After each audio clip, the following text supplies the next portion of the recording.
Bonjour, bonjour, bonjour mes chers compatriotes. Mbote na bino bandeko epai nyonso bozali. Nazo sala video oyo boye pona oyo nga na moni na yebite soki moto nyonso amoni yango me nalingi kaka ke lokola tozali ba gardien tozo sala ba tozo ko dénoncer mabe ezokota na kati ya mboka na biso na kati ya continent na biso. Na yebite soki moto nyonso tu amonaki yango. Nalingi na loba kaka ke être humain alingi vérité.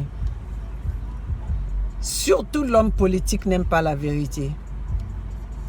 Na moni ndenge ba beti presque ya na liwa mwana oyo ba bengi fils mokoko. Fils mokoko oyo biso to moni abundeli UDPS na ndenge moko ya mukete. Abundeli UDPS depuis 22 ans azali na kati ya parti ya UDPS. Wana eloko nini yango oyo bolingi bo bomela moninga pona likolo ya vérité. Vous avez vu, comme quand on dit que vraiment la vérité blesse et l'être humain n'aime pas la vérité, ndi yango wana toyi komona sikoyo bwe. Ba beti fils mokoko na ndenge moko na kati ya siège ya UDPS. Est-il qu'ils sont en train de parler de l'état de droit? Donc l'état de droit ngo ezali pona ezoko s'appliquer na ba adversaire, ezoko s'appliquer na bato misusu, mais pona bango état de droit faut pas oyi oloba bango vérité. Quand on observe très bien, on ne voit pas le mal que fils mokoko alobi, fils mokoko oyi azoloba biso no surtout to moni yango. Fils mokoko azoloba na kabundi akita na cheval. Et fils mokoko a moni fils mokoko a vu de loin ce que les autres n'ont pas encore vu. Ce que les autres qui aiment le président actuel ont vu. Mais bo bazoko boyango ezali kaka boyo bazoko linga ko préparer liwa ya président actuel. Et je sais que la mort de Félix, de Félix viendra par ses propres amis. Boyo bazo kende na ye ba komi ko voyager na ye bazo kende bazo kende kingakati. Bangonde bakoboma Félix lokola ndenge Compaoré abomaki Thomas Sankara. Parce que fils Mokoko est venu dire la vérité. Et comme la vérité blesse, et la vérité, l'homme politique n'aime pas entendre la vérité, comment est-ce que UDPS a koki ko promote violence? Et violence yango ezoleka na kati ya ndako na ye moko. Violence ezoleka na kati ya siège ya UDPS. Et en entendant dire il y a fils Mokoko Kabouya a moni que bazo betam un de leurs. Je pense que il faut être humain. Kamata mwana memaye ata na l'hôpital.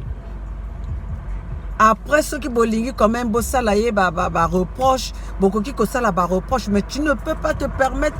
On est en train de tuer, on a frappé. La violence est en train de se faire dans votre maison. La violence est en train de se faire dans votre ancêtre de UDPS. Mais c'est quel exemple que vous allez montrer au peuple congolais? C'est pour ça que bolinga qui bo tendre Fayulu piège. Bon invité ayaka na réunion ayaka na invitation au bosalila qui est comme ça bosala comme on avait fait, comme Kabila avait fait avec ce monsieur de droits de l'homme qui était parti, qui avait répondu à une convocation de la police et il n'est plus jamais ressorti. Wana izaba mayele na bino.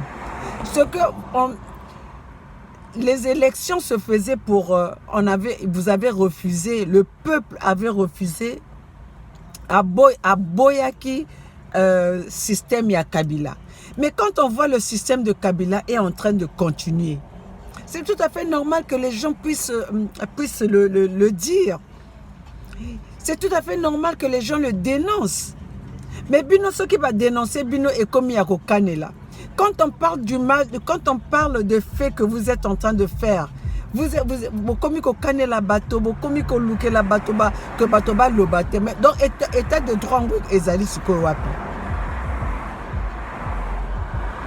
Biso tozawana tozo lobela kaka makambo oyo tomoni ya mabe to kolobela na lobitika na telema quand même na essayer ko yebisa bato oyo nga na moni po na moni pe on dirait que bato pe ba lobeli likamango mingi te, mais il faut que peuple ayeba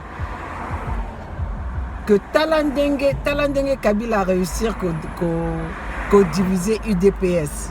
Un fils Moukoko qu'on a vu qui s'est battu. Un fils Mokoko oya sali que lelo Kabunji na Kabuya Félix bakoma nesika bazali bazoko betaye lokola soki ezali soki lokola nyama moko boy.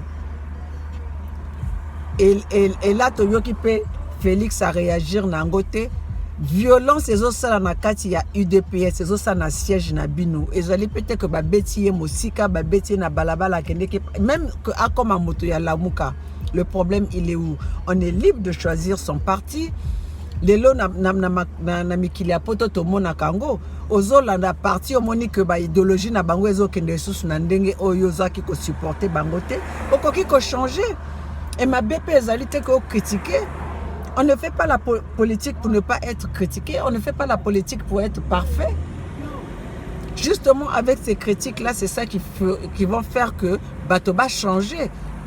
Mais bino, ceux qui va lobby bino, sali bino, remarque, critiquer bino, et comme il y a bagarre, et comme il y a muscle. Mais la politique n'est pas faite. La politique n'est pas faite pour les muscles. La politique, ce sont les idées. Politique est zamayele.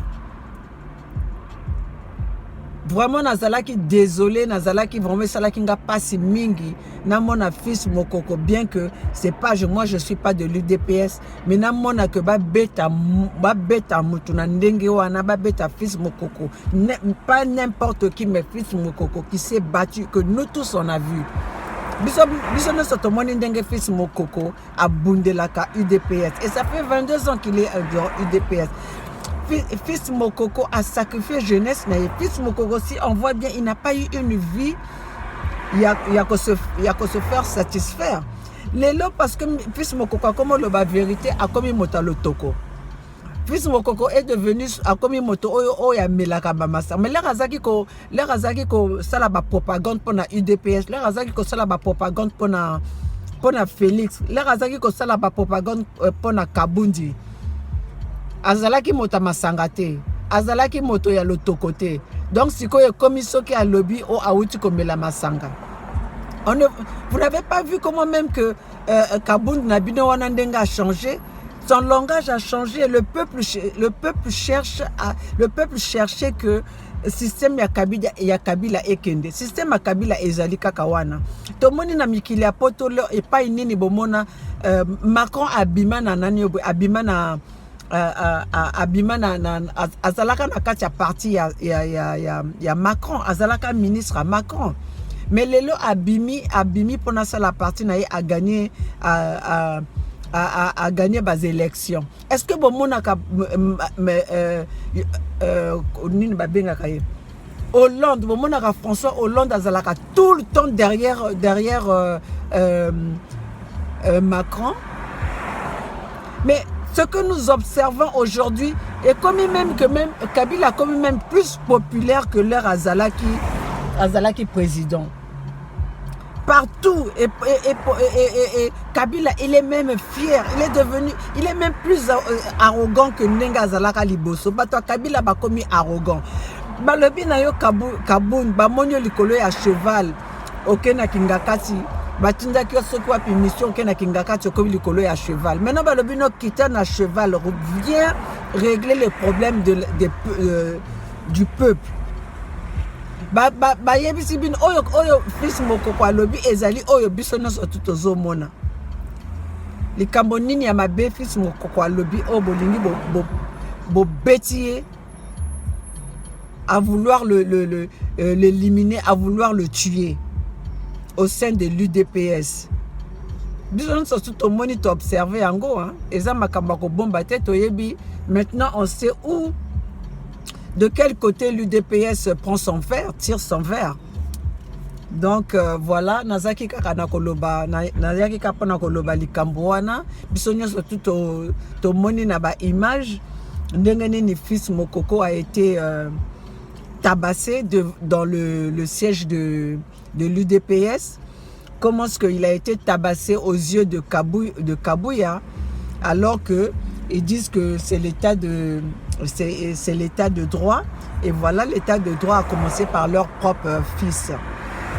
Et je comprends même comment Fils Mokoko lui-même disait que la révolution a toujours mangé ses propres fils. Voilà, l'UDPS a commencé à manger d'abord ses propres fils. Et Kabila est en train de les finir. Donc, Wane Zalinde à propos, il y a Fils Mokoko. Et ce qu'il a dit, c'est vrai. La révolution mange pas la révolution finit par manger ses propres fils. Donc, Fils Mokoko, voilà, Balingi va éliminer. Violence, harceler Fils Mokoko au sein de l'UDPS. La haute trahison au sein de l'UDPS. Quand on en parle, et vous ne voulez pas qu'on en parle. Même si on n'en parle pas, mais on voit, on observe, on sait comment ça s'est passé. Donc, peuple congolais, toya ki wana comme tolobi que ceux qui tomoni makambwa malamu tokoloba, ceux qui tomoni pe yamabe tokoloba. Et la politique, dans la politique, on s'inspire des exemples des autres. Donc, tomoni wana ezali exemple moko yamabe. J'avais vu qu'une fois même leur attaqué que moi na mwasi oya kendeki ko kota nanda kwa moninga, et puis l'histoire de Gladys et Michel. Le monde s'était levé. Population telemaki yango, mais wana ezali violence fait à l'enfant du pays quand même. Donc oyo boye bazo telemenango te parce que c'est UDPS. Donc ça doit être condamné. Quand il y a des harcèlements physiques, je pense que la justice doit être appliquée pour tout le monde. Oyo nyonso to azana, oyo nyonso to ayoki message oyo akabolango, mais Fils Mokoko doit porter plainte parce que personne n'est au-dessus de la loi. Donc loi ezali pona moto nyonso. Et je pense que le vrai traite aujourd'hui, c'est Kabundi. Et si Fati ne fait pas attention, si Fati ne coûte pas ce que les autres sont en train de voir, je pense que, c'est pas même que je pense que il serait évident que Fati soit assassiné comme Thomas Sankara par les siens. Bon. Nazalaki kaka wana ya koloba, tozali bato tozolobela makambo ya mboka, tozokolobela makambo ya continent na biso. Tomoni violence moko esalami qui ne violence inacceptable. C'est normal que toyaka ko dénoncer yango, to partager, moto nyonso to amona. Fils Mokoko a été tabassé au siège de l'UDPS parce que Fils Mokoko est en train de dire la vérité. Et comme la vérité que déclare le président Fayoulou. Voilà, la vérité blesse et la vérité est têtue. La vérité finira toujours par triompher. Nous voyons tous ce qui se passe. Nous voyons tous la politique que mène Fati et nous ne sommes pas surpris. Baninga bandeko, kaka yango wana nazaki ya koloba, to continuer makambo na biso.